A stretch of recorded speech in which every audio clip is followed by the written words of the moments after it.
Now, this is a fantastic time of the year because there's so much going on in the garden, and it's not just autumn leaves. Most of your autumn crops are starting to come through at the moment. There's some absolute rippers in my garden that I want to share with you, including this one. The native I do love to harvest this time of the year is known as the lemon myrtle. It's brilliant, easy to grow, an upright small tree, and the foliage is richly fragrant with citrus oils.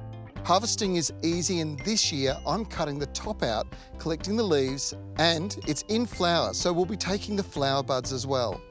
The leaves are simply left to dry, and once dry we crush them and use the crushed powder in things like cookies or with proteins like chicken and fish.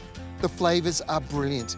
It also makes a highly nutritious antioxidant-rich tea, which really gives you a lift each day.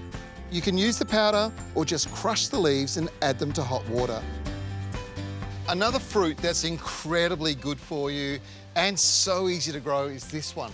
This is the pomegranate. Now, it's one of those almost indestructible fruit trees. It loves bright sunny positions. It prefers it drier than, well, to be quite honest, wet, but it'll grow just about everywhere in Australia. And the fruit itself is really quite remarkable.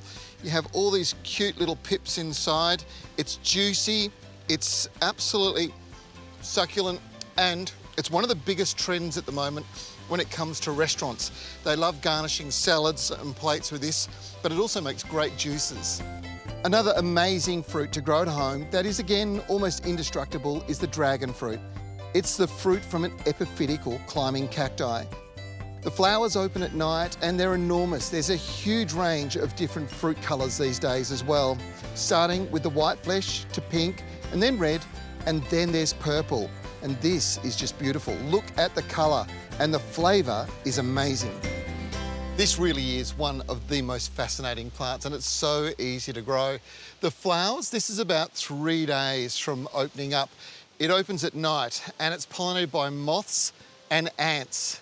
It doesn't get too much bee activity because basically by the day it's pretty much shut down, so bees are dormant at night obviously.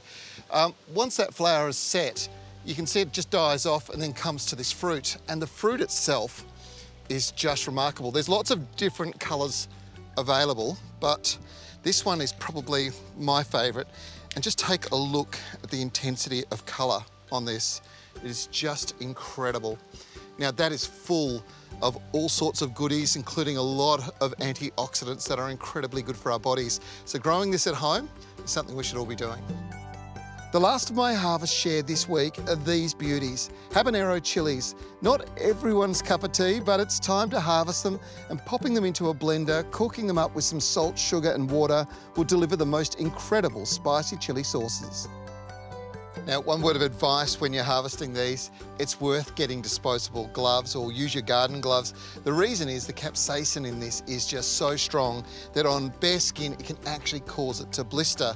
And even after you've harvested, make sure you go and wash your hands after you've taken the gloves off. It is so strong that sometimes it'll still cause a burn, particularly if you're rubbing your eyes or your mouth or you're touching yourself somewhere sensitive. You know what I mean. Be careful.